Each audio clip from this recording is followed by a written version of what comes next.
Dubai Urdu news की ताज़ा तरीन खबरों में हम आपका इस्तकबाल करते हैं। दुबई ने आज़ान के लिए बेहतरीन आवाज़ों के मुकाबलों का और कुरान हर घर में मुहिम का आगाज़ किया है। रमज़ान के मुक़द्दस महीने के आगाज़ की तैयारियों के दौरान दुबई ने एक नई मुहिम का आगाज़ किया है, जिसका मकसद ख़ानदानों के किरदार को मुस्तहकम करना और नई नस्लों में कौमी शनाख्त और इस्लामी इक़दार व शान को उजागर करना है। इस साल की मुअज़्ज़िनुल फ़र्ज मुहिम का दूसरा एडिशन एक नए तरीके से शुरू किया गया है, जो ख़ानदान के किरदार पर ज़ोर देता है ताकि कौमी शनाख्त को बेहतर बनाया जा सके।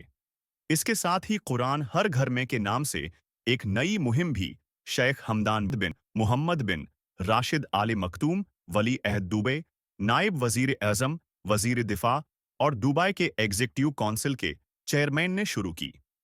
इसका मकसद ये है कि दुबई के हर घर में कुरान मजीद की एक कापी हो ताकि दीनी आगाही बढ़ाई जा सकी और कुरान तक आसान रसाई फराहम की जा सकी।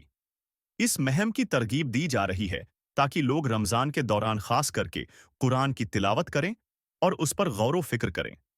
कुरान की कापियां दुबई की मुख्तलिफ मसाजिद में तकसीम की जाएं।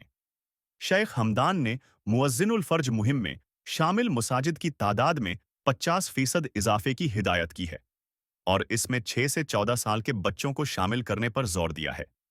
दुबई की इस्लामी उमूर और खैरात की सरगर्मियां के डायरेक्टर जनरल अहमद दुर्वेश अलमुहेरी ने इस उम्मीद का इजहार किया कि इसके दूसरे एडिशन में बेहतरीन आवाज़ों का इंतखाब किया जाएगा ताकि मुहिम के मकासद को हासिल किया जा सके। आज़ान के मुकाबले का आगाज़ मुहिम का एक मकसद ये भी है कि बच्चों को मसाजिद से जोड़ा जाए, उन्हें आज़ान देने में हिस्सा लेने की तरगीब दी जाए और रमज़ान के दौरान उनके अंदर तरावीह की नमाज पढ़ने की रग़बत पैदा की जाए ताकि उनका रिश्ता मसाजिद से मज़ीद मजबूत हो। दुबई की इस्लामी उमूर और खैरात के इदारे ने ऐलान किया है कि आज़ान के लिए बेहतरीन आवाज़ों का इंतखाब करने के लिए 13 जनवरी से मुकाबले के लिए इंदिराज शुरू होगा और 7 फरवरी तक जमा कराया जा सकता है।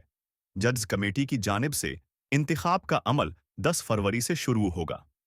इदारे ने वजाहत की कि मुकाबले में शिरकत करने वालों की आवाज़ों का इंतखाब एक ख़ास मयार के मुताबिक किया जाएगा ताकि आज़ान देने वाली बेहतरीन और मुमताज़ आवाज़ों को उजागर किया जा सके।